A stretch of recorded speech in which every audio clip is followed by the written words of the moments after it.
Hello everyone, a very warm welcome to my channel Success Drivers by Deepti. In my today's video, we are going to learn about B.Ed first year syllabus of English. So in this video, we are mainly going to focus on two important topics from the examination point of view. So these two topics are, number one is the micro lesson planning and number two is the lesson planning. So we would be learning about both these things in very elaborate form, and along with this, we are going to decide how to make a lesson plan or a micro lesson plan for an exam. So let's come here to the first topic, which is the micro lesson plan. Micro lesson plan का क्या meaning होता है? Micro का मतलब होता है छोटा.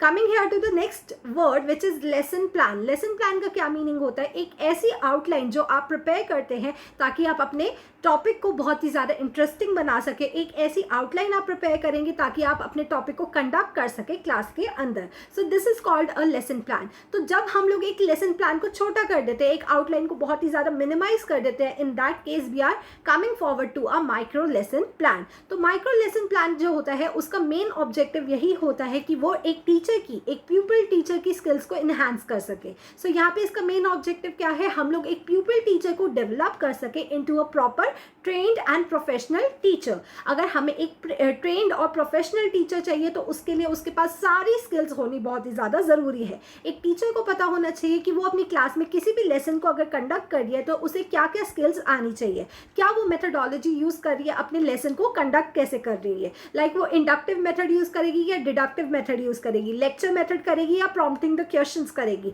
तो इस तरीके से वो क्या क्या अलग अलग मेथडोलॉजीज और अप्रोचेस को यूज़ करते हुए अपने लेसन को प्रेजेंट करेगी. So these are all inhabited in a teacher with the help of a micro lesson plan.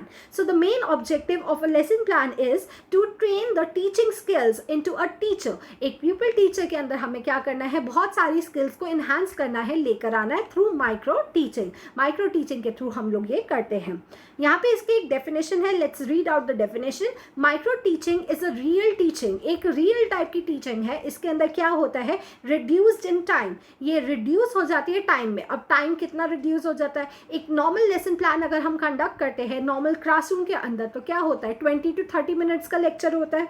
But अगर हम लोग माइक्रो लेसन प्लान की बात करते हैं, यहाँ पे 5 to 10 मिनट्स का ही लेक्चर होगा, क्लास होगी. तो इसका रिड्यूस हो गया टाइम. सेकेंडली यहाँ पे क्या रिड्यूस हो रहा है? नंबर ऑफ स्टूडेंट्स जो है वो रिड्यूस हो जाते हैं. यहाँ पे एक्चुअली हमें स्टूडेंट्स नहीं प्रोवाइड किए जाते. यहाँ पे हमें कौन होता है? जज करने वाले टीचर्स होते हैं. प्यूपिल टीचर्स भी हो सकते हैं, आपके अपने लेक्चरर्स भी हो सकते हैं.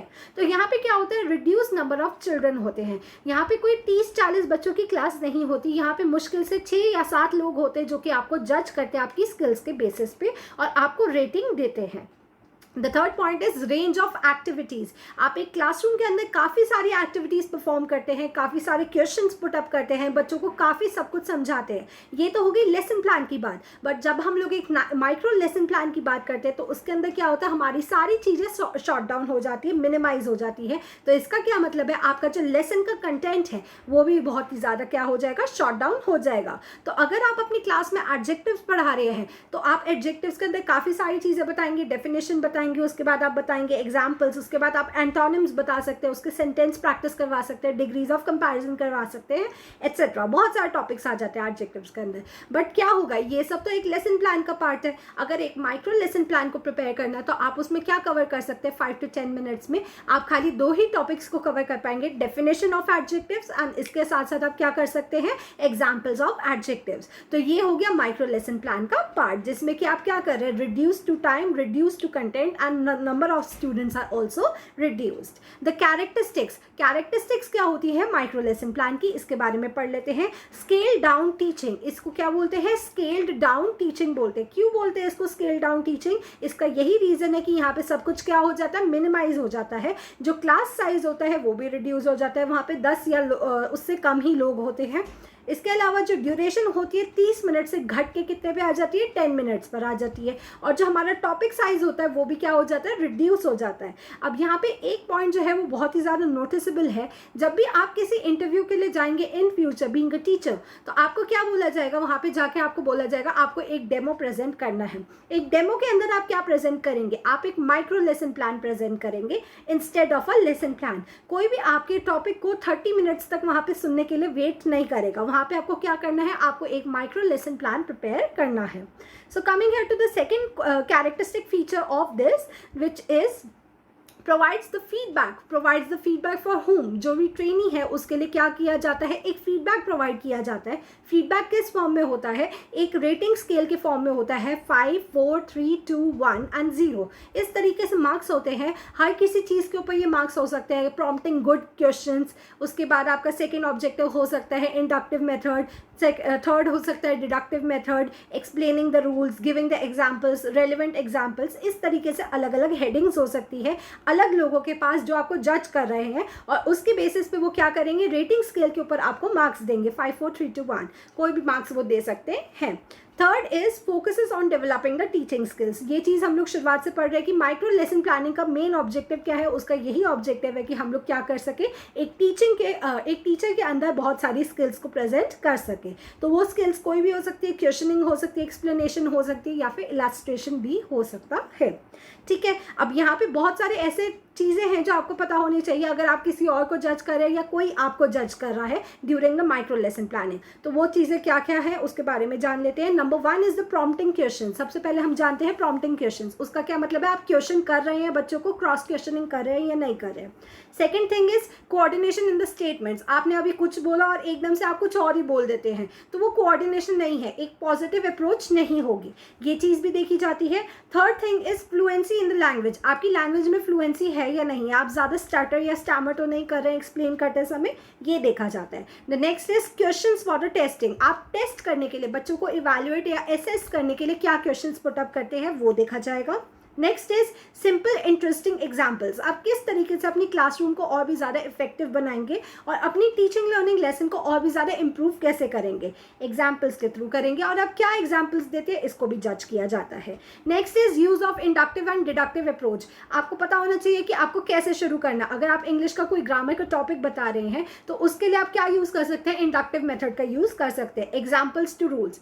या फिर अगर आप डिडक्टिव मेथड का यूज़ कर रहे हैं, रूल्स टू एग्जाम्पल, तो आप कैसे कर रहे हैं, किस तरीके से कर रहे हैं, वो भी देखा जाएगा। The next thing is creating interest in the class. आप अपनी क्लास के अंदर कैसे इंटरेस्ट जो है बच्चों को जागरूक करते हैं, उनके अंदर कैसे क्यूरियोसिटी लेकर आते हैं, वो भी बहुत ही ज़्यादा इंपॉर्टेंट है।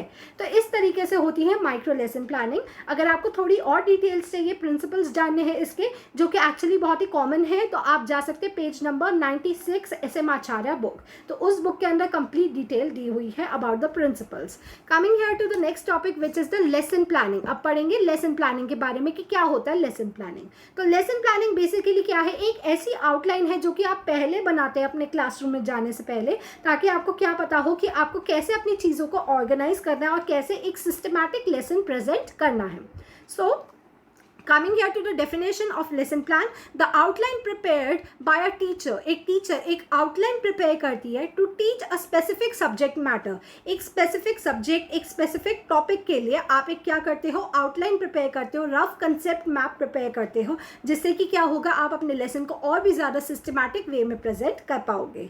So next point is it indicates what and how a teacher should make the student study. तो एक टीचर को पता चल जाता है कि वो क्या अपने बच्चों को पढ़ाना चाह रही है और इसके साथ साथ वो क्या मेथडोलॉजी या फिर क्या अप्रोच यूज़ कर रही है ताकि वो अपने बच्चों को ट्यूटर कर सके। सो यहाँ पे ये दो चीज़ें जो है वो बहुत ही ज़्यादा इंपॉर्टेंट है। लेसन प्लान के क्या क्या इंपॉर्टेंस है इसके बारे में पढ़ लेते हैं। टू अचीव द डेफिनेट गोल, आपका एक गोल होता है जिसे कि आप अचीव करना चाहते हैं क्लासरूम के अंदर, उसको पहचानने के लिए, जानने के लिए आप क्या कर सकते हैं, आप लेसन प्लान बना सकते हैं। Second thing is wastage of time को अवॉइड करने के लिए आपको क्या करना पड़ता है, लेसन प्लान को बनाना पड़ता है। अगर आपको नहीं पता है कि आपको क्लास में जाके करना क्या है, क्या पढ़ाना है बच्चों को, तो आप क्या करेंगे, obviously you are going to waste a lot of time in the classroom. Next is creates the self confidence in a teacher. एक टीचर को भी अंदर से महसूस होता है कि हाँ मुझे आज कंप्लीट नॉलेज है कि मुझे अपना लेसन को कैसे ऑर्गेनाइज वे में चलाना है। तो इस तरीके से क्या होगा, एक टीचर के अंदर भी बहुत सारा सेल्फ कॉन्फिडेंस आएगा। Next is evaluation is possible. एक टीचर जो है वो लास्ट में बच्चों को इवैल्यूएट भी कर पाएगी। The next point is systematic and ordered knowledge. तो यहाँ पे एक टीचर जो है वो कैसे प्रेजेंट कर पाएगी अपनी नॉलेज को, एक बहुत ही सिस्टमैटिक वे में पॉइंट बाय पॉइंट प्रेजेंट कर पाएगी बच्चों के आगे। So this was all about micro lesson planning and lesson planning. If you liked my video, please subscribe to my channel, like my video. Please put up a comment in the comment section also. Thank you so much for watching my video. Also, you will be getting the notes of this video of these topics on my Facebook page. So you can go in my description box, वहाँ पे दिया हुआ है आपको link, और वहाँ पे जाके आप लिंक पे क्लिक करके नोट्स जो है वो पा सकते हैं. Thank you so much again for watching my video. Bye for now.